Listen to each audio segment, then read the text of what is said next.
Hello प्यारे बच्चों, कैसे हैं आप। मैं डॉक्टर सुशील आपका क्लास 12th केमिस्ट्री की इस क्लास में तहे दिल से स्वागत करता हूं। प्यारे बच्चों, आप जानते हैं आजकल हम कर रहे हैं क्लास 12 केमिस्ट्री में चैप्टर नंबर 6 को, और इसमें हमने अपनी लास्ट क्लास में आपको समझाया था कि शोधन की विभिन्न विधियां कौन कौन सी होती हैं, और उससे पहले जो हम टॉपिक कर रहे थे वह था हमारा निष्कर्षण के उपयोग। वहां पर हमने समझा था आखिर लोहे का निष्कर्षण किस प्रकार से होता है। होना तो यह चाहिए था कि लोहे के निष्कर्षण के बाद हमें कॉपर का निष्कर्षण आपको समझाना था, लेकिन कॉपर के निष्कर्षण में हम कह सकते हैं कुछ ऐसी विधियों का उपयोग होता है जैसे विद्युत अपघटनी विधि, पोलिंग विधि। इन विधियों का जो उपयोग होता है वह हमने आपको इससे पहले बताई नहीं थी, तो हमने सोचा पहले आपको शोधन की सारी विधियां बता दी जाएं, फिर हम इस कॉपर के निष्कर्षण को समझाएंगे तो आपको कहीं पर कोई परेशानी नहीं होगी। तो अब लास्ट क्लास में हम शोधन की सारी विधियां आपको बता चुके हैं, तो अब हम कॉपर का निष्कर्षण आसानी से कर सकते हैं। तो आज का टॉपिक है कॉपर का निष्कर्षण यानी कि एक्सट्रैक्शन ऑफ कॉपर। कॉपर के अयस्क से शुद्ध कॉपर को निकालने की जो प्रक्रिया होती है उसी को हम कॉपर का निष्कर्षण कहते हैं। अब इसके लिए किसका इस्तेमाल किया जाएगा, तो इसके लिए कॉपर का जो अयस्क लेंगे वो होता है कॉपर पायराइट। फार्मूला क्या होता है उसका आप देख सकते हैं। कॉपर पायराइट जो हमारे पास है, इस कॉपर पायराइट का फॉर्मूला होता है CuFeS2। तो अब इसको हम क्या करेंगे, जो अयस्क है कॉपर पायराइट, इससे शुद्ध अयस्क प्राप्त करेंगे। और विभिन्न चरण कौन कौन से होते हैं आप अच्छे से जानते हैं। पहला आता है सबसे पहले कॉपर का यानी कि अयस्क का सांद्रण, और अयस्क का सांद्रण आपको पहले बता चुके हैं। ऐसी विधि होती है जिसके द्वारा हम जो अयस्क होता है उसमें से जो गैंग होते हैं, मिट्टी कण, जो वेस्ट मटेरियल होता है, अशुद्धियां होती हैं, उनको दूर करने का प्रयास करते हैं। तो पहला चरण जो होता है उसे हम कहते हैं कॉपर का या अयस्क का सांद्रण या कॉपर अयस्क का सांद्रण। और कॉपर अयस्क के सांद्रण में, इस विधि में, इस चीज के लिए हमने आपको 4 विधियां बताई थी। पहली थी द्रवीय धावन विधि, जिससे हम किसी अयस्क को द्रव से धो लेते हैं। दूसरी विधि हमने आपको बताई थी, एक बताई थी चुंबकीय पृथक्करण विधि, जिसके द्वारा लोहे जैसी अशुद्धियों को दूर किया जाता है। तीसरी थी फेन प्लवन विधि, जिसका इस्तेमाल हमने आपको बताया था किसके लिए किया जाता है, सल्फर के जितने भी अशुद्धियां होती हैं उनको दूर करने के लिए फेन प्लवन विधि का इस्तेमाल करते हैं। तो आप यदि अपने इसको देखेंगे, कॉपर पायराइट अयस्क को देखेंगे, तो इसमें पीछे सल्फर आ रहा है। तो ऐसे अशुद्धियों को दूर करने के लिए या जिसमें सल्फर की मात्रा ज्यादा हो हमारे अयस्क में, उसमें सल्फर की अशुद्धियों को दूर करने के लिए फेन प्लवन विधि का इस्तेमाल करते हैं। तो ध्यान रखना है आपने, कॉपर का जब अयस्क इसका सांद्रण करेंगे कॉपर के अयस्क का, तो इसमें यूज करेंगे फेन प्लवन विधि। फेन प्लवन विधि का उपयोग करना है आपने। क्या होती है इसकी डिटेल में भी चर्चा करेंगे। नेक्स्ट देखें तो दूसरे स्थान पर आप जानते हैं हम करते हैं, जो हमारे पास सांद्रित अयस्क मिलता है उसका करते हैं भर्जन या निस्तापन।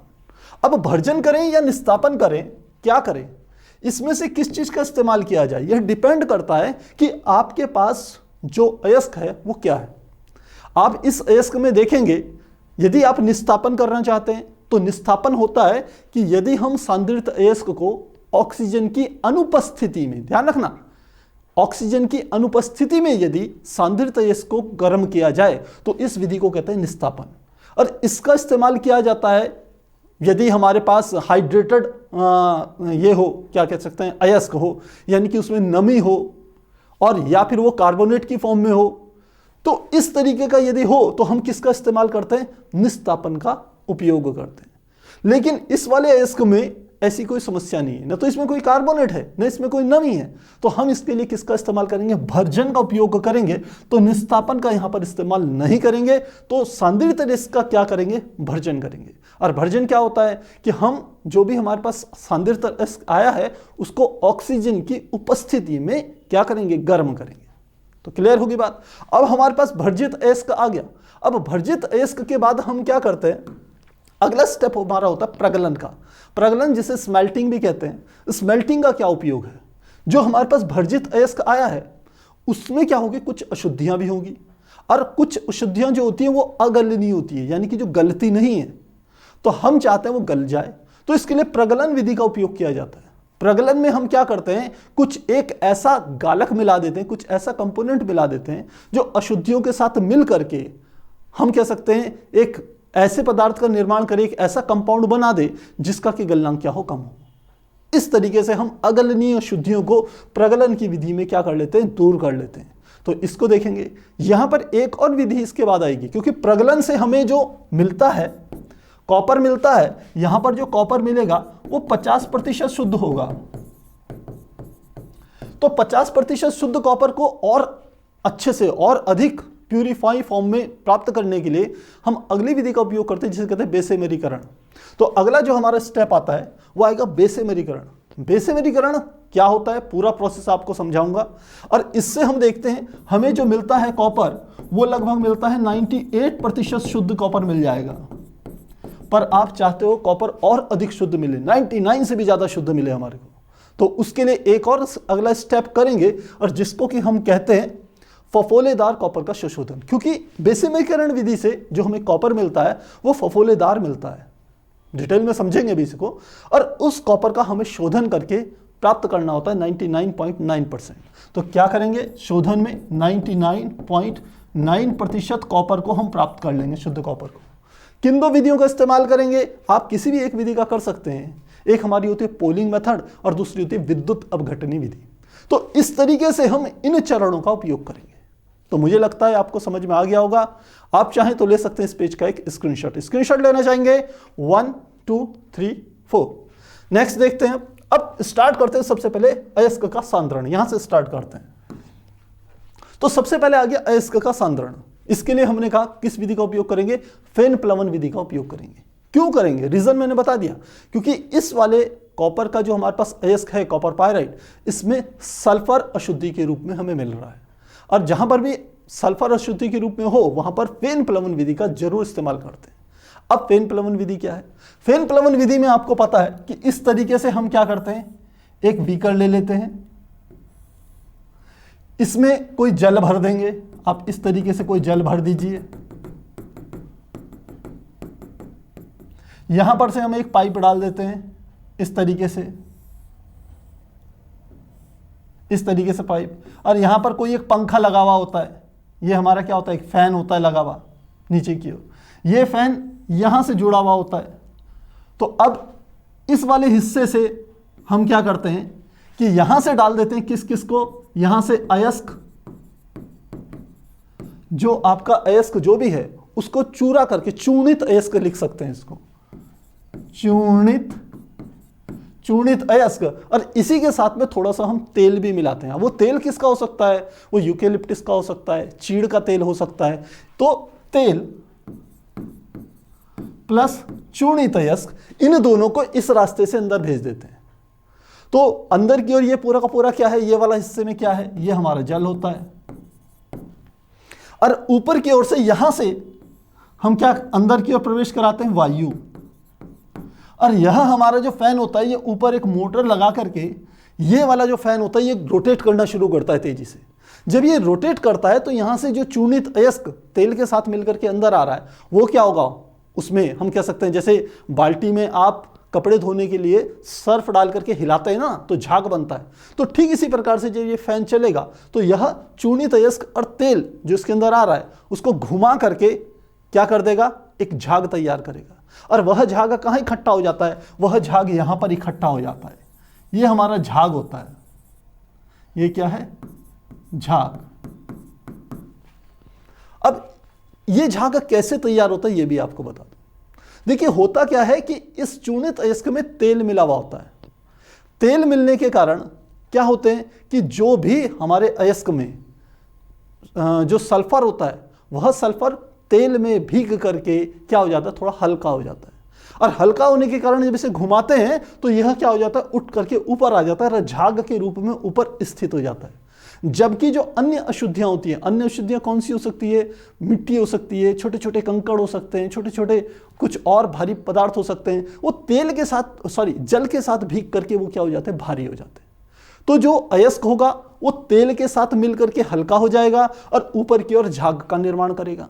और जो अन्य अशुद्धियां होंगी वो जल के साथ भीग करके भारी हो जाएंगी और वो क्या हो जाएंगी, तली पर इकट्ठी हो जाएंगी। यहां पर तली पर इकट्ठी हो जाती हैं। ये क्या होती है, अशुद्धि। अब यहां पर एक चीज मैंने आपको और बताई थी, यहां पर आप इसी घोल में क्रिसॉल या एनिलीन का भी उपयोग करते हैं। क्रिसॉल या एनिलीन क्या करता है? आपको मैंने बताया था ये जो झाग बनता है, इस झाग को एक स्थायित्व प्रदान करने के लिए कि ऐसा ना हो थोड़ी देर में ये झाग दोबारा से जो हमारा ये बना हुआ है इसमें क्या हो जाए, मिक्स हो जाए, लिक्विड में मिक्स हो जाए। तो इसके लिए एनिलीन या क्रिसॉल का यूज किया जाता है जो झाग को स्थायित्व प्रदान करता है, यानी कि उसको इस जल में, इस विलयन में घुलने से रोक देता है। तो ये पूरी की पूरी विधि हमारी क्या है, फेन प्लवन विधि है। इसमें क्या करा जाता है, ऊपर जो हमें झाग मिलता है जिसमें कि अयस्क होता है उसको क्या कर लिया जाता है, निकाल करके सुखा करके हम प्राप्त कर लेते हैं। यह है फेन प्लवन विधि। तो अब डिटेलिंग इसकी देखते हैं। यह इसकी डिटेलिंग है कि इस विधि में एक बड़े बर्तन में जल, पिसा अयस्क और चीड़ का तेल जंथेट लेकर वायु की तेज धारा प्रवाहित करते हैं। ये वायु की तेज धारा, जिससे क्या होगा, ऐसा करने पर शुद्ध अयस्क तेल में भीगकर झाग के साथ ऊपर आ जाता है, जैसे मैंने आपको बताया। जबकि गैंग यानी कि जो अशुद्धियां हैं, मिट्टी, कंकड़, पत्थर जो चीजें हैं, वह पानी से भीग करके बर्तन की तली में बैठ जाते हैं। ये बैठ गई अशुद्धि, और शुद्ध अयस्क को झाग से अलग कर लिया जाता है। उसको लेकर के आप सुखा दीजिए, यही आपके पास क्या हो गया, सांद्रित अयस्क के रूप में प्राप्त हो गया। तो पहला स्टेप हमारा यहां पर पूरा हो गया फेन प्लवन विधि का। आप चाहें यहां ले सकते हैं इसका स्क्रीनशॉट लेंगे। 1 2 3 4। आगे देखें, अगला है सांद्रित अयस्क का भर्जन। हमने आपको बात समझाई कि आप निस्तापन भी कर सकते हैं, भर्जन भी कर सकते हैं, लेकिन निस्तापन तब करेंगे जब उसमें क्या होगा, हाइड्रोक्साइड होंगे। आपके जो अयस्क है या तो उसमें हाइड्रोक्साइड हो या कार्बोनेट हो या फिर नमी हो, तब आप क्या करेंगे, निस्तापन विधि का उपयोग करेंगे। और निस्तापन विधि क्या होता है कि किसी सांद्रित अयस्क को वायु की अनुपस्थिति में जब हम गर्म करते हैं उसके गलनांक से कम ताप पर, तो इस विधि को हम नाम देते हैं निस्तापन। लेकिन न यहां पर नमी है, न यहां पर हम कह सकते हैं कार्बोनेट है, न यहां पर हाइड्रोक्साइड है, तो निस्तापन का उपयोग नहीं करेंगे। तो किसका उपयोग करेंगे, यहां करेंगे भर्जन का उपयोग। भर्जन का मतलब क्या होता है, मैंने कहा आपको सांद्रित अयस्क को गर्म करना है गलनांक से कम ताप पर, साथ ही वायु की उपस्थिति में ऑक्सीजन लेकर के साथ में, तब आप गर्म करेंगे। तो उस विधि को हम क्या कहेंगे, भर्जन कहेंगे। अब भर्जन से होगा क्या, भर्जन से होता क्या है कि जैसे सल्फर होगी, आर्सेनिक होगी, एंटीमनी होगी, इस प्रकार की अशुद्धियां उड़ जाती है ऑक्सीजन के साथ क्रिया करके। तो भर्जन कब कब करेंगे, जब अशुद्धि किस रूप में हो, सल्फर, दूसरा मैंने क्या कहा आपको, आर्सेनिक, और साथ में आप कह सकते हैं एंटीमनी। यदि ये अशुद्धियां हैं तो आपको किसका इस्तेमाल करना है, भर्जन का इस्तेमाल करना है। और आपने देखा सांद्रित अयस्क में अभी जो अशुद्धि है वो सल्फर के रूप में उपस्थित है, तो इसलिए यहां पर क्या करेंगे, भर्जन। और दूसरी बात मैंने क्या समझाई, भर्जन का मतलब होता है गलनांक से कम ताप पर, गलनांक से कम ताप पर गर्म करना है, किसकी उपस्थिति में, ऑक्सीजन की उपस्थिति में। यह बातें आपको पता होनी चाहिए। तो अब देखते हैं कि किस प्रकार से हम इस क्रिया को करते हैं। तो पहला स्टेप तो यही हमने आपको जो बताया कि सांद्रित अयस्क को गलनांक से कम ताप पर वायु की उपस्थिति में गर्म किया जाता है। तो सबसे पहले देखते हैं यदि सल्फर और आर्सेनिक की अशुद्धियां हों तो किस प्रकार से हट जाएंगी, क्योंकि सल्फर ऑक्सीजन से क्रिया करके सल्फर डाइऑक्साइड बना देगा, ऐसी आर्सेनिक ऑक्सीजन से क्रिया करके आर्सेनिक ऑक्साइड बना देगा, और वह क्या होंगे, दोनों के दोनों वेपराइज हो जाएंगे, यानी कि उड़ जाएंगे। तो सल्फर की अशुद्धि को हम काफी हद तक इस प्रकार से दूर कर सकते हैं। रिएक्शन देख लेते हैं। रिएक्शन हमारी ये आती है, सल्फर ऑक्सीजन से क्रिया करके सल्फर डाइऑक्साइड बना रहा है, और यह क्या कर रहा है, उड़ रहा है, वेपराइज हो रहा है। इसी प्रकार आर्सेनिक भी ऑक्सीजन के साथ क्रिया करके क्या बना रहा है, आर्सेनिक ट्राइऑक्साइड या आर्सेनिक ऑक्साइड आप इसे कह सकते हैं, यह भी क्या हो जाता है, वेपराइज हो रहा है। तो इसके द्वारा हम सल्फर और आर्सेनिक की अशुद्धियों को दूर कर लेते हैं। पर हमारे पास अभी क्या उपस्थित है, हमारे पास अभी अयस्क है, कॉपर का अयस्क उपस्थित है, उसमें से केवल सल्फर की अशुद्धि को दूर कर पाए हैं। अब आगे किस प्रकार से करेंगे, क्योंकि जब आप इस कॉपर के सांद्रित अयस्क को गर्म करेंगे तो गर्म करने से ऑक्सीजन की उपस्थिति में गर्म करेंगे तो हमें क्या क्या मिलेगा, आप ये देखिए। आगे जो हमें मिलेगा वो क्या क्या चीजें मिलेगी। देखिए, आपने कॉपर पायराइड को ऑक्सीजन के साथ गर्म किया तो एक तो क्यूप्रस सल्फाइड मिल गया, एक फेरस सल्फाइड मिल गया, एक सल्फर डाइऑक्साइड मिल गया। ये सल्फर डाइऑक्साइड तो क्या हो जाती है, वेपराइज हो गई, उड़ गई, तो ये तो हट गई। क्या क्या आ गया हमारे पास, क्यूप्रस सल्फाइड और फेरस सल्फाइड, ये दोनों चीजें मिल गई। ये दोनों चीजें भी ऑक्सीजन के साथ क्या करती है, क्रिया करती है, अलग अलग क्रिया करेगी। तो ये जो हमारे पास क्यूप्रस सल्फाइड है, ये हम कह सकते हैं क्यूप्रस ऑक्साइड में, और फेरस सल्फाइड फेरस ऑक्साइड में परिवर्तित हो जाता है। इन रिएक्शंस को भी देख लें। तो ये हमारे को देखा, क्यूप्रस सल्फाइड जो है हमारा ये वाला हिस्सा है जो हमारे पास कॉपर पायरेट ऑक्सीजन के साथ क्रिया करके क्यूप्रस सल्फाइड बना रहा है। इस हिस्से का, इस क्यूप्रस सल्फाइड का कुछ हिस्सा क्या करता है, ऑक्सीजन के साथ क्रिया करके क्यूप्रस ऑक्साइड बना रहा है, जैसे मैंने आपको कहा, और साथ में कुछ सल्फर डाइऑक्साइड बनाता है, वो वेपराइज हो गई। अब साथ ही उधर देखें तो कुछ फेरस सल्फाइड, यानी कि यह भी, ये वाला हिस्सा भी क्या कर रहा है, ऑक्सीजन के साथ क्रिया कर रहा है और क्या बना रहा है, फेरस ऑक्साइड बना रहा है। और फिर साथ में क्या बन रही है, कुछ सल्फर डाइऑक्साइड बन रही है, और यह भी क्या हो रही है, वेपराइज हो रही है। तो हमने यहां पर देखा हमें क्या क्या चीजें मिल गई, हमें जो प्रोडक्ट के रूप में चीजें मिली, अब हम उसको बता रहे हैं। एक आपके पास मिला, एक ये प्रोडक्ट है। आप कहें कि सर ये वाला तो प्रोडक्ट नहीं है, प्रोडक्ट, हालांकि ये जो हमारे पास क्यूप्रस सल्फाइड मिला है, इसी को हमने यहां पर कुछ हिस्सा लिया है। तो चलिए इस वाले हिस्से को नहीं लेते हैं, आप लोग कहीं कंफ्यूज ना हो, इसलिए इस चीज को मिटा रहे हैं। अब देखिए क्या क्या हमारे को प्रोडक्ट मिला। एक तो ये मिल गया प्रोडक्ट के रूप में, एक क्यूप्रस ऑक्साइड मिल गया, साथ में क्या मिला, एक फेरस सल्फाइड मिला प्रोडक्ट के रूप में, एक फेरस ऑक्साइड मिला। बाकी चीजें तो ये सल्फर डाइऑक्साइड तो क्या हो गई, वेपराइज हो गई, उड़ गई ना। तो ये 4 प्रोडक्ट मिले। अब इसमें से हमारे काम के कौन से हैं, हमें क्या करना है, हमें तो कॉपर प्राप्त करना है ना शुद्ध। तो कॉपर किस किस में, एक इसमें और एक इसमें है। तो ये दोनों तो मेरे काम के हैं, इन दोनों का मेरे पास कोई काम नहीं है। तो मैं कोशिश करूंगा कि इन दोनों को अपने, ये जो हमारे पास जो भी मिश्रण आया है उसमें से इन दोनों भागों को मैं दूर कर दूं। अब जो FeO है वह सामान्यतः होता क्या है कि जो फेरस ऑक्साइड है यह एक अगलनीय अशुद्धि है। इस अगलनीय अशुद्धि को दूर करने के लिए आप समझ सकते हैं हम प्रगलन विधि का उपयोग करेंगे, यानी कि स्मेल्टिंग जो मेथड है उसका उपयोग करेंगे। तो इतनी बात आपको समझ में आनी चाहिए कि ये 4 चीजें हमारे पास मिल गई। अब किस प्रकार से FeO को दूर करेंगे ये देखिएगा, करते हैं। आप चाहें तो इसका लेंगे स्क्रीनशॉट लेंगे 1 2 3 4। नेक्स्ट, अब हम प्रगलन विधि का उपयोग करेंगे।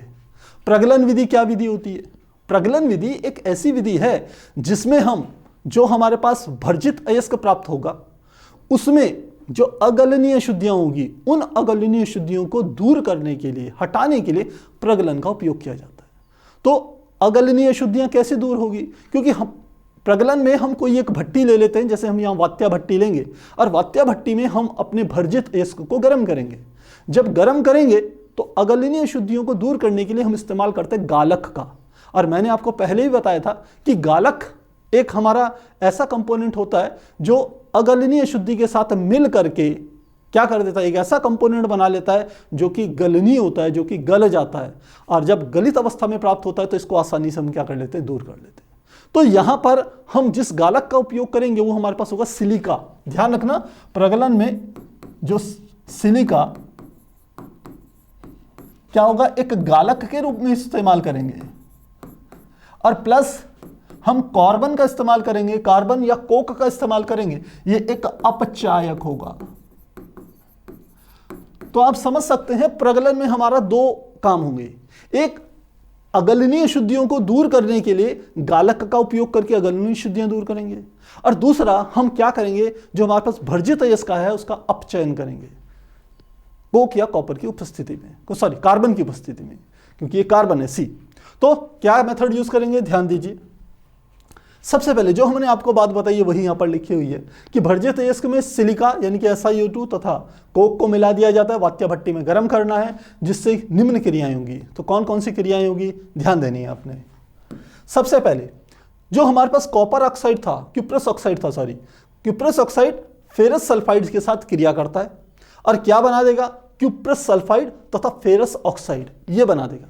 क्योंकि हमने जो 4 प्रोडक्ट आपको बताए थे, उन 4 प्रोडक्ट में एक प्रोडक्ट क्यूप्रस ऑक्साइड था, एक था फेरस सल्फाइड, एक था क्यूप्रस सल्फाइड, एक था फेरस ऑक्साइड। ये चारों प्रोडक्ट हमारे पास वहां पर थे। तो पहले ये दोनों प्रोडक्ट आपस में क्रिया करते हैं और क्यूप्रस सल्फाइड और फेरस ऑक्साइड ये 2 चीजें मिलती हैं। अब ध्यान रखिए, क्यूप्रस सल्फाइड में कॉपर तो हमारे काम का है, तो इसका तो हम इस्तेमाल करेंगे बाद में। लेकिन ये जो FeO है ये एक अगलनीय अशुद्धि है, ये गलती नहीं है, इसका गलनांक काफी ऊंचा है, वात्या भट्टी में डाल के भी ये गर्म नहीं होगी, गलेगी नहीं। तो इसको दूर करने के लिए हम किसका इस्तेमाल करेंगे? सिलिका का यूज करेंगे। सेकंड, हमने क्या करा, ये जो हमारे पास फेरस सल्फाइड आया है इसका कुछ हिस्सा तो क्यूप्रस ऑक्साइड के साथ मिलकर के क्यूप्रस सल्फाइड और FeO बना दिया, और इसी का कुछ हिस्सा FeS का, फेरस सल्फाइड का, ऑक्सीजन के साथ क्रिया करके सल्फर डाइऑक्साइड बनाता है और फिर से FeO बनाता है। तो मुझे लग रहा है मेरी बात समझ रहे होंगे कि ये जो FeS है, फेरस सल्फाइड है, ये फेरस सल्फाइड दो तरीके से काम कर रहा है। क्या बनाने में? फेरस ऑक्साइड बनाने में दो मेथड यूज कर रहा है। एक तो ये क्यूप्रस ऑक्साइड के साथ क्रिया करके फेरस ऑक्साइड बना रहा है, और दूसरा यह ऑक्सीजन के साथ क्रिया करके FeS क्या बना रहा है? हमारा FeO बना रहा है। और ये जो हमारा FeO है, फेरस ऑक्साइड है, यह हमारी अगलनीय अशुद्धि है। इसी अगलनीय अशुद्धि को हमको क्या करना है? दूर करना है, इसको, फेरस ऑक्साइड को। तो अब क्या करेंगे? मैंने आपको बताया, इसको दूर करने के लिए आपको क्या करना है? सिलिका का इस्तेमाल करना है। सिलिका का फार्मूला क्या? SiO2। इसको मिलाएंगे तो देखेंगे यह क्या होगा, जो कंपोनेंट बनाएगा उसका गलनांक कम होगा और उसे हम अलग से निकाल सकते हैं। तो अगली रिएक्शन हमारी क्या है? इसका लेंगे स्क्रीनशॉट 1 2 3 4। ये देखिए FeO जो अगलनीय अशुद्धि है, सिलिका के साथ मिलकर के FeSiO3 बना लेता है। यानी कि हम कह सकते हैं, इसको हम नाम देते हैं धातुमल। धातुमल का जो गलनांक होता है वह इस अगलनीय अशुद्धि यानी कि फेरस ऑक्साइड के गलनांक से काफी कम होता है। तो वात्या भट्टी में जब इन सब चीजों को डालते हैं तो स्टार्टिंग में FeO तो गलता नहीं है, लेकिन जब गालक के साथ क्रिया करता है तो क्या बना देता है? धातुमल में कन्वर्ट हो जाता है, और धातुमल का गलनांक कम होने के कारण यह गलित अवस्था में हमें मिल भी जाता है। तो मुझे लगता है इतनी रिएक्शंस में आपको कोई दिक्कत नहीं होगी, काफी आसान चीजें हैं प्यारे बच्चों, सीधी सीधी बात है। यहां पर हमें कुल मिलाकर के FeO को दूर करना है। तो जो FeS है वह भी दो रिएक्शन से, एक इस अभिक्रिया द्वारा FeO में परिवर्तित हो रहा है, दूसरा ये FeS ऑक्सीजन के साथ क्रिया करके फिर FeO में बदल रहा है। ये अगलनीय शुद्धि है जिसको कि हम गालक के द्वारा धातुमल में परिवर्तित करके अलग कर लें। काफी आसान है। तो चलिए अब आगे देखें। अब जो हमें भट्टी में, क्योंकि वात्या भट्टी है, भट्टी में हमारे को क्या मिल जाती है? कच्ची धातु मिलती है जिसे हम कॉपर मैट कहते हैं। कॉपर मैट किन किन चीजों उसमें सम्मिलित होती हैं? तो उसमें एक तो होता है Cu2S जिसे हम क्यूप्रस सल्फाइड कहते हैं, और दूसरा होता है FeS यानी कि फेरस सल्फाइड। ये दो चीजें अभी भी मिलती है। हमने FeS को FeO में भी कन्वर्ट कर लिया दो रिएक्शन से, लेकिन वो 100% परिवर्तित नहीं हुआ, कुछ फेरस सल्फाइड अभी भी रह गया है। तो वह क्या है? दोनों गलित मिश्रण प्राप्त होता है, और इसी गलित मिश्रण को हम क्या कह देते हैं? कॉपर मैट कहते हैं। जो हमारे पास हमने कहा था कि FeO SiO2 के साथ क्रिया करके जो हमारा एक कंपोनेंट बना रहा था, उसको हम क्या कर लेते हैं? पिघली हुई अवस्था को अलग निकाल लेते हैं, तो कॉपर मैट एक अलग मिलता है।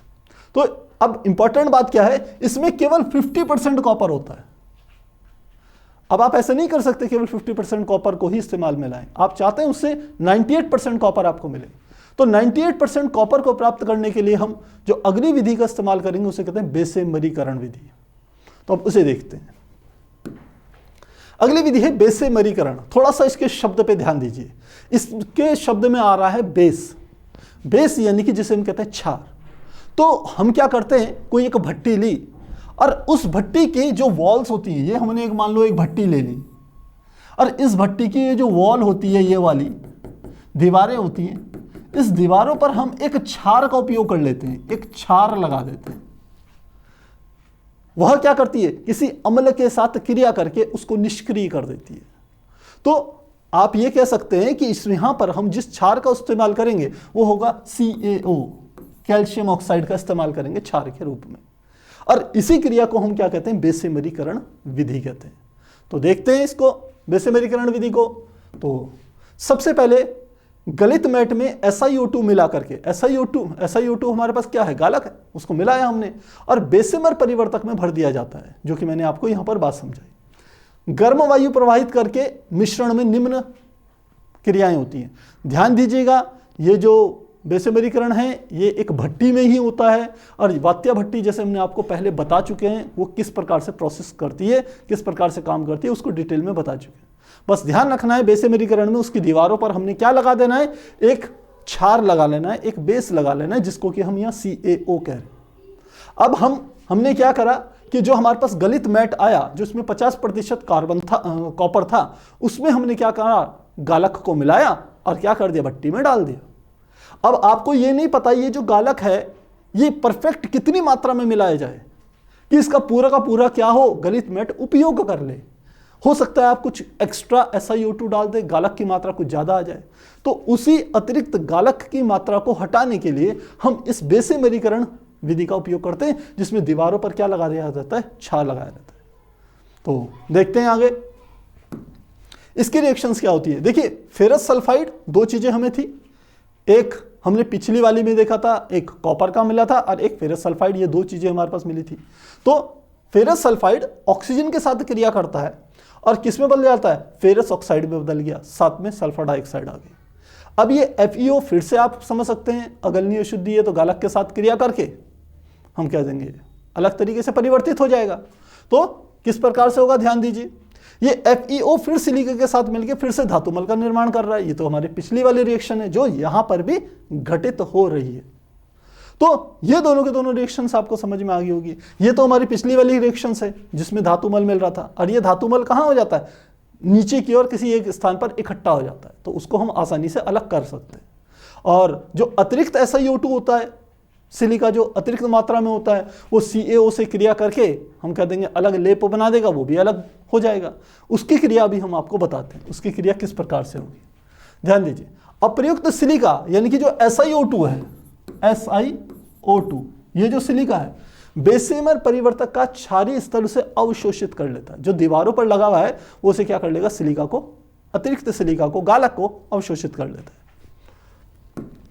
अब जो रिएक्शंस बनेगी, देखिए एक ये हमारा क्या है, ये है गालक, सॉरी ये हमारा है क्षार, और ये क्या था, गालक। तो ये कैल्शियम ऑक्साइड है, ये सिलिका है, यह दोनों मिलकर के क्या बना रहे हैं, धातुमल मिला रहे हैं, जो कि जो हमने आपको भट्टी बनाई थी उसकी दीवारों पर चिपक जाता है, तो वो अलग हो गया, अतिरिक्त सिलिका हट गई हमारे कंपोनेंट से। अब ध्यान दीजिए क्या बचा, क्यूप्रस सल्फाइड बच गया। अब केवल एक ही कंपोनेंट बच गया, क्यूप्रस सल्फाइड।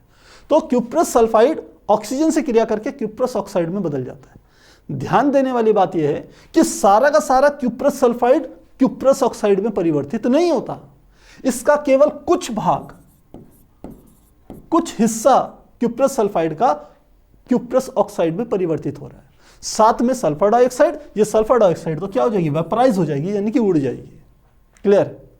अब हमारे पास क्या क्या आ गया, क्यूप्रस ऑक्साइड है, क्यूप्रस सल्फाइड है, ये दोनों कंपोनेंट है। ये दोनों कंपोनेंट आपस में क्रिया करते हैं, क्योंकि हीटिंग तो हो ही रही है, भट्टी है तो गर्म तो हो ही रहा है, वो तो क्रिया करते हैं, तो इससे हमें कॉपर मिल जाता है, साथ में मिलता है सल्फर डाइऑक्साइड। तो सल्फर डाइऑक्साइड तो वेपराइज हो गया, हमें क्या चाहिए था, यही कॉपर चाहिए था। और यहां पर जो आपका कॉपर मिलता है वो 98% तक शुद्ध कॉपर हमें प्राप्त हो जाता है बेसिमरीकरण विधि के लास्ट में। तो काफी आसान है, काफी इजी है। एक एक चीजों को यदि आपको पता है किसका क्या उपयोग है तो आप आसानी से इसे कर सकते हैं। आप चाहें तो लेंगे इसका स्क्रीनशॉट 1 2 3 4। चलिए अब नेक्स्ट देखते हैं। नेक्स्ट में हमने कहा जो हमें कॉपर मिलता है, यहां पर बेसिमरीकरण के लास्ट में जो कॉपर मिलता है उनको आपने सांचों में डाल लेना है और सांचों में डाल करके ठंडा करना है। और अभी हमने देखा था कि जो हमें कॉपर मिलता है वो कॉपर, शुद्ध कॉपर के साथ वह सल्फर डाइऑक्साइड भी होती है। तो जब आप सांचों में डाल के उन्हें ठंडा करेंगे तो सल्फर डाइऑक्साइड जो कि कॉपर के साथ मिक्स है वो बाहर की ओर निकलेगी। जब वो निकलती है ठंडे होने की प्रक्रिया में तो कॉपर की सतह पर फफोले पड़ जाते हैं। फफोले आपने देखा होगा, जैसे हम लोगों का कहीं पर हाथ यदि जल जाए तो वहां पर फफोला बन जाता है, उस प्रकार के, जिसे इंग्लिश में ब्लिस्टर कहा जाता है। तो उस प्रकार के फफोले पड़ जाते हैं SO2 गैस यानी कि सल्फर डाइऑक्साइड गैस उड़ने के कारण। तो इस प्रकार के कॉपर को हम फफोलेदार कॉपर कहते हैं, क्योंकि उसकी सतह पर फफोले पड़े हुए हैं। और कॉपर को फफोलेदार कॉपर कहेंगे। और यह कितना होता है, शुद्ध 98% इसमें शुद्ध कॉपर होता है, फफोलेदार कॉपर। पर हम चाहते हैं और अधिक शुद्ध हमें कॉपर मिल जाए, तो अब इसके लिए हम दो विधियों का इस्तेमाल करेंगे। उसे शोधन की विधि कहते हैं। और शोधन की विधि में जो हम दो विधियां इस्तेमाल करेंगे वो हम पॉलिंग मेथड भी यूज कर सकते हैं और विद्युत अपघटनी विधि का भी उपयोग कर सकते हैं। और यही कारण था कि हमने आपको ये टॉपिक यहाँ छुड़वा दिया था। हाँ, जो आयरन का शोधन था उसके बाद हमने शोधन विधियां कराई थी, तब आपको कॉपर करवा रहे हैं, कॉपर का शोधन करवा रहे हैं, कॉपर का निष्कर्षण करवा रहे हैं, क्योंकि ये दो शोधन विधि हमने आपको पहले नहीं बताई थी। अब इनको समझिएगा, आपको आसानी से समझ में आएगी यदि आपने शोधन के प्रोसेस को समझ चुके। तो अब आगे देखते हैं। इसमें है फफोलेदार कॉपर का शोधन। तो शोधन में जिन दो विधियों का इस्तेमाल करेंगे उसमें पहली हम यूज करेंगे पॉलिंग मेथड। पॉलिंग मेथड क्या होता है? आपने एक बड़ा सा कढ़ाई लेनी है, जैसे घर पे हलवा बनाते हैं या फिर कोई हम कह सकते हैं कि कोई सब्जी बनाते हैं, तो जैसे मसाले डाल करके उसको गर्म करके खूब हिलाते हैं ना, उसी प्रकार से आपने क्या करना है, इस जो हमारी पोलिंग मेथड है इसमें यूज करना है। इसमें आपने एक कढ़ाई ले लेनी है। चलिए पोलिंग मेथड पहले देख लेते हैं। यह है पोलिंग मेथड। तो इसमें क्या करना है, एक कढ़ाई ले ली जैसे आपने, इस कढ़ाई पे आपने जो आपके पास फफोलेदार कॉपर है उसको डाल दीजिए यहां पर पूरा का पूरा। ये फफोलेदार कॉपर डाल दिया। इसको नीचे से आप क्या कर रहे हो, हीट अप करवा रहे हो, गर्म कर रहे हो, और इसमें बड़ा सा एक डंडा डालते हैं। और ये हमारा क्या होता है, हरा तना होता है, पेड़ों का हरा तना, जो ताजा तना होता है, उसको लगा करके इसमें से क्या करते हैं, इसको हिलाना शुरू करते हैं। जब हिलाएंगे तो क्या होगा, इसमें जो मीथेन गैस होती है, वो मीथेन गैस इस जो हमारा जो कॉपर होता है जिसमें अभी भी कुछ अशुद्धि है ऑक्सीजन के रूप में, ये क्या करती है, उसमें से उस ऑक्सीजन को निकाल लेगी, खींच लेगी। तो हमारे पास क्या मिल जाता है, शुद्ध कॉपर मिल जाता है। काफी आसान है, शोधन की विधियों में से डिटेल में समझाया गया है। ध्यान रखना, जो हम यहां पर कह सकते हैं जो डंडे यूज करेंगे लकड़ी के, वो ताजे भी होने चाहिए और हरे भी होने चाहिए, जिससे उनमें प्रचुर मात्रा में हमारे को मीथेन गैस का उपयोग हम उसका कर पाए, इसलिए इसका इस्तेमाल किया जाता है। तो क्या क्या है, फफोलेदार कॉपर को ऑक्सीजन के साथ गर्म करके सल्फर तथा आर्सेनिक की अशुद्धियां ऑक्सीकृत होकर के उड़ जाती है। ये तो सबसे हमने पहले में भी देखा था, स्टार्टिंग में भर्जन जब हमने करा था तो भी सल्फर और आर्सेनिक की अशुद्धियां ऑक्सीकृत होकर के क्या हो गई थी, उड़ गई थी। सल्फर डाइऑक्साइड में और आर्सेनिक ट्राईऑक्साइड में या आर्सेनिक ऑक्साइड में परिवर्तित होकर उड़ जाता है। तो ये वही प्रोसेस है। सेकेंड, अब पिघली धातु को हरी लकड़ियों से हिलाया जाता है, क्योंकि धातु जो डालेंगे कौन सी, फफोलेदार कॉपर, वो पिघल जाएगी। उसको लकड़ी की हरी बल्लियों से या हरी डंडों से क्या कराना है, उसको हिलाना है। जब आप हिलाएंगे तो जिनसे निकलने वाली हरे डंडों से जो मीथेन गैस निकलेगी वो धातु को क्या कर देगी, कॉपर को अपचेत कर देगी, यानी कि उसमें जो ऑक्सीजन होगा, क्योंकि जब इसे गर्म करेंगे तो निश्चित रूप से उसमें कुछ ऑक्सीजन भी मिक्स हो जाएगी, तो क्या होगा, ऑक्सीजन जो होगी उसको निकाले देगी और हमें शुद्ध कॉपर मिल जाएगा। और ध्यान रखना, ये जो शुद्ध कॉपर मिलता है वो 99.9% शुद्ध होता है। तो आपके पास बेसिमीकरण विधि से जो 98% आपको कॉपर मिला है उसको आपने परिवर्तित कर लिया 99.9% कॉपर के रूप में। तो चाहे इस मेथड का यूज कीजिए, और एक और मेथड का आप इस्तेमाल कर सकते हैं, दोनों में से किसी का भी इस्तेमाल कीजिए, चाहे पोलिंग मेथड का या फिर आप कह सकते हैं विद्युत अपघटनी विधि का। तो विद्युत अपघटनी विधि क्या होगी, ध्यान देना, विद्युत अपघटनी शोधन। विद्युत अपघटनी शोधन भी मैंने आपको बताया था। विद्युत अपघटनी शोधन में क्या होता है, इस प्रकार से हम कोई एक लेते हैं, कोई एक बीकर ले लीजिए जिसमें आपने क्या डाल लेना है, कोई एक विलयन डाल देना है। अब आपने जो अशुद्ध आपके पास कॉपर है उसकी एक मोटा सा इलेक्ट्रोड बना देना है। 2 इलेक्ट्रोड बनेंगे, ये बनेगा अशुद्ध कॉपर का, ये है अशुद्ध कॉपर का, अशुद्ध कॉपर, और दूसरा एक पतला सा बनाएंगे, ये इलेक्ट्रोड होता है शुद्ध कॉपर का, शुद्ध कॉपर, इसका बना दिया। अब ये जो इलेक्ट्रोड होता है इसको हम बना देते हैं एनोड। ये जो पट्टी होती है धनात्मक, और यह जो पट्टी होती है ये बनाती है, ये होती है कैथोड, यानी कि ये होता है ऋणात्मक। तो ये हो गया एनोड और ये क्या हो गया कैथोड। इसको किसी हम क्या कर देते हैं, बैटरी से जोड़ दिया, तो इसको बैटरी से जोड़ देते हैं। चलिए, ये इस प्रकार से हमने एक सेल से जोड़ दिया, यहीं से ले जाकर के इससे जोड़ दिया। अब इसमें धारा प्रवाहित कराने से पहले इसमें एक विलयन डाल देते हैं इस प्रकार से, और ये विलयन किसका होता है, CuSO4। क्या होता है ये विलयन, ये हमारा होता है, इसमें विलयन होता है CuSO4, ये हमारा इसमें विलयन होता है। ध्यान रखना, ये अशुद्ध कॉपर की मोटा एनोड है और ये शुद्ध कॉपर का पतला कैथोड है। धारा प्रवाहित कराई तो विद्युत अपघटन की जो क्रिया होगी वो घटित होगी, यानी कि कॉपर सल्फेट दो हिस्सों में टूट जाएगा। किस किस में टूटेगा? एक कॉपर आयन में और दूसरा सल्फेट आयन में। कॉपर आयन में धन आवेशित है तो ये किधर की तरफ जाएगा? शुद्ध कॉपर की तरफ जाएगा, जो कि हमारा क्या है? कैथोड, इसकी तरफ जाएगा। जो धन आयन होगा वह कैथोड की तरफ जाएगा। तो यह शुद्ध आयन इस कैथोड पर जाता है, वहां पर 2 इलेक्ट्रॉन प्राप्त करता है और शुद्ध कॉपर में परिवर्तित हो जाता है। यानी कि ये क्या क्रिया होगी? Cu++ 2 इलेक्ट्रॉन का इस्तेमाल करके किस में परिवर्तित हो जाएगा? कॉपर में। और कहां पर होगा? ये कैथोड में। ध्यान रखना, ये कैथोड में ये क्रिया होगी। तो अब इस आयन में क्या बच गया? सल्फेट आयन बच गया ना, केवल ये वाला आयन बच गया। अब यह आयन क्या करेगा? यह आयन इसमें से निकल करके किस में जाता है? अशुद्ध कॉपर के पास जाता है। वहां अशुद्ध कॉपर से कॉपर को लेता है और किस में परिवर्तित हो जाता है? कॉपर सल्फेट में। यह कॉपर सल्फेट फिर से इसके अंदर आएगा, फिर से वहां पर यही क्रिया होगी और सल्फेट आयन अलग और कॉपर आयन अलग। फिर यह कॉपर आयन क्या होता है? इस वाले जो हमारा पतला कैथोड होता है वहां पर जाता है और कॉपर के रूप में इकट्ठा हो जाता है। कहने का कुल मिलाकर के अर्थ क्या है? कहने का अर्थ है कि जो आपने कॉपर सल्फेट का यहां पर एक वैद्युत अपघट्य लिया है, जब वैद्युत अपघटन की क्रिया होगी तो कॉपर सल्फेट कॉपर आयन और सल्फेट आयन में टूटेगा। ये कॉपर आयन तो हम कह सकते हैं कैथोड की तरफ जाकर के जो पतली शुद्ध कॉपर की छड़ है उस पर संचित हो जाएगा। सल्फेट आयन जो बचेगा वह इसके पास जाएगा। इसके पास अशुद्ध कॉपर है लेकिन उसमें से क्या करेगा? ये कॉपर को अपने पास ग्रहित कर लेके दोबारा से कॉपर सल्फेट बना लेगा। वो कॉपर सल्फेट इस छड़ से जब विलयन में आएगा तो फिर से 2 हिस्सों में टूट जाएगा, यानी कि कॉपर में कॉपर आयन तथा सल्फेट आयन में। फिर ये कॉपर आयन फिर से कहां चले गया? कैथोड पे चले गया, वहां संचित हो गया। फिर सल्फेट आयन दोबारा से इसके पास गया, फिर से एक नया कॉपर लेगा, फिर यहां आएगा। ये प्रोसेस चलता रहता है। तो इससे क्या होगा? इस वाली छड़ से कॉपर लगातार निकल रहा है तो ये पतली होती चली जाएगी। इस पर लगातार कॉपर चढ़ रहा है, बार बार आकर के इसके ऊपर संचित हो रहा है तो ये छड़ मोटी हो जाती है। तो बाद में लास्ट में क्या होता है? ये छड़ एकदम पतली, अशुद्धियां इसमें रहेगी, इसमें शुद्ध कॉपर की एक मोटी छड़ हमें प्राप्त हो जाती है। और इसी क्रिया को हम कहते हैं विद्युत अपघटनी विधि। क्रिया लिखी हुई है, अशुद्ध कॉपर की धातु की मोटी छड़ को हम एनोड में यूज करते हैं, शुद्ध धातु की पतली छड़ कैथोड यूज की जाती है और कॉपर सल्फेट विद्युत अपघट्य की तरह काम करता है। तो मुझे लगता है क्लियर होना चाहिए, काफी आसान है। इसी की जो थ्योरीज है आगे वो इस प्रकार से है।